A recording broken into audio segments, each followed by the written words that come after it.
Why don't they believe us? How much more evidence do we have to show? So we have to understand the mind frame of the West. And the Israelis do not understand this. American Jews understand this, but sit in denial. So let's start. The question is, how could they tear down the posters? Now, we've seen videos of posters of kidnapped babies. Right next to it could be a picture of a lost dog. The picture of the lost dog will stay up, and the picture of the kidnapped baby will be torn down. Okay? The bicycle, lost bicycle, will stay up, and a kidnapped baby will go down. Now, the Israeli mind is thinking, how could this be? The person doing this is a sane, educated, supposedly fair and justice-seeking American. How could this be? Similarly, with the militarized rape, there's no shortage of videos. The Hamas terrorists, the other terrorists, they used GoPros. They had no shame. Their intent was to document it. And the third one is the video confession. One terrorist said, this is exactly what we did. So they say, now will they finally believe us? Now will the UN believe us? Can I join the protesters, or will they join me rather? In London, in Paris, in New York, will we go arm in arm and join together to protest? These Americans, these Westerners that the Israelis admire so much, will they finally say, we accept you? We understand what happened? And the answer is no, they never will. And here's why. The Israeli doesn't understand the West. Mr. Israeli, you don't understand how they perceive you. American Jew, you understand very well because you think like them. And in many cases, you prompted and led their way of thinking. But now it's turned against you. So for the American Jew, the entire world is collapsing. It's a repeat historically of what has happened. The latest one in Weimar, Germany, for example, when the Jews led cultural revolutions, movements for justice, and then it flipped against them. All right, so let's explain what we're talking about here. The new mainstream idea, it's not a new idea, but the idea that it's gone mainstream, is the idea of humanism. Everyone should be allotted the same opportunity, access to attain resources. Now, this opportunity to obtain resources crosses international borders, crosses racial borders, and it's not just a system of equality. It means equity. Equity in a sense, and I'm not a sociologist, and we're not going to delve so deep into it, but it is important for the Israelis to understand how the Americans think. That'll answer their questions. But to understand the idea of equity is that everyone should be brought, or have the opportunity to bring themselves, or for society to bring them, to an equal playing field. Now, at the core of this idea, today in the world, especially in the United States, is race. The United States, of course, has a history of slavery, of bigotry that goes back hundreds of years. Now, the world sees Israel, true or not, as the white Jewish oppressor of brown indigenous Arabs. That's it. That's the sentence. That's the sentence of the discussion. Why they see it like that? A whole slew of reasons. Ashkenazi, meaning European Jews, were very prominent in Western societies. Many wealthy European Jewish families, Hollywood, Nobel Prize winners, anti-Semitic rhetoric regarding Jews running the world.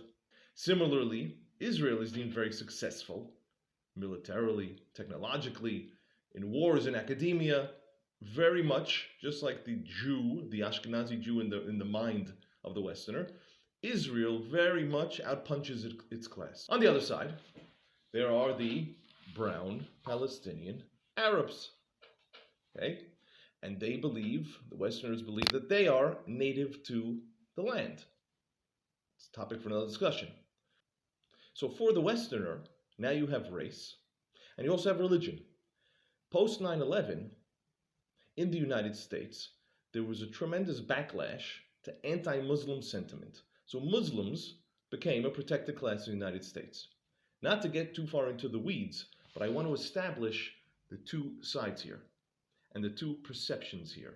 of the successful, rich, powerful Israeli Jew, and what's perceived as, and also, sorry, we shouldn't miss white, and what's perceived as the brown Palestinian native to the land. So we have here a perfect setup: the privileged and the underprivileged. And when they clash, the privileged is, of course, the oppressor, and the underprivileged is the victim. Now, here's the kicker. When Israelis go around the world and they show tears and they cry not out of anguish, not crying only out of anguish, out of victimhood. Look what they did to us. Have pity on us. Have sympathy. This is particularly offensive to the Western ear. Why? How dare you? How dare the oppressor usurp the role of victim? Again, the oppressor, the Israeli here, is trying to usurp the role of victim, and particularly from the actual victim, the Palestinian. This is completely offensive to the Western ear. So when the Jewish oppressor wants to claim victimhood precisely from the population that they believe is being oppressed, impossible. It can't happen. The entire world is flipped. So, Mr. Israeli, you could bring your videos and photos and testimony, the admission itself, but it doesn't matter. You are now seen as the oppressor trying to usurp the role of victim. Not the victim from a hurricane, not the victim from an earthquake. You want to out-victim the Palestinian and flip the Palestinian into the powerful one. No way. The West will not accept that. With this understanding, we could see how no matter what, Mr. Israeli, you want to claim and prove and show, what will happen? It will be dismissed. It'll be rationalized. It'll be justified. And that's when the posters get pulled down. That's when the women get ignored. Post Me Too, the women get ignored. That's when you get the notion that any type of resistance is justified, that the claims were made up, that they never happened, that they were exaggerated. And to fight those claims with facts and proof is tone deaf, because you don't understand what you're fighting. And this powerful Mr. Israeli, as the West sees it, includes every Israeli, okay? Ashkenazi, Sephardi, religious, secular, even the gay Israeli, because the West will say, no, you're more Israeli than you're gay in their eyes. Look up the Dyke March, 2017 in Chicago, where the marchers wanted to put a Jewish star, meaning the Israeli flag, on top of a rainbow flag, just like every other group did. And the organization said, no, you cannot. You're more Israeli, you're more Jewish than you are gay. Now, that also includes politics, left and right, meaning from Shas to Meretz. You're all powerful, oppressive Israelis.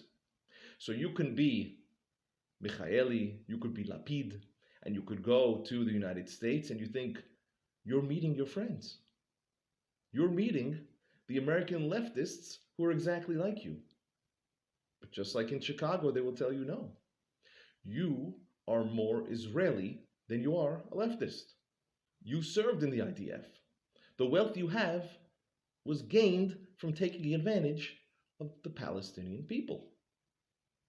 So Michaeli and Lapid, you have to understand how you are viewed in the United States.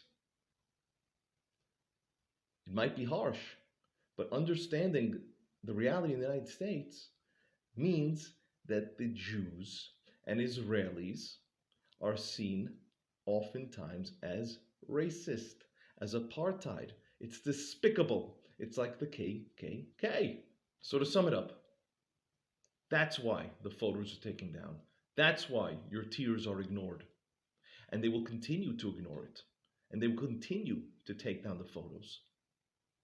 Because it appears to them as an effort by the oppressor to claim victimhood, to flip the narrative as they see it. Even testimony will be ignored because you're flipping the narrative. The powerful is trying to usurp the role of victim. It has nothing to do with evidence. In fact, the more evidence you bring, the more sympathy that you try to attract, the more tears that you have, the more disgusted they become. And you, Mr. Israeli, will never out-victim the victim.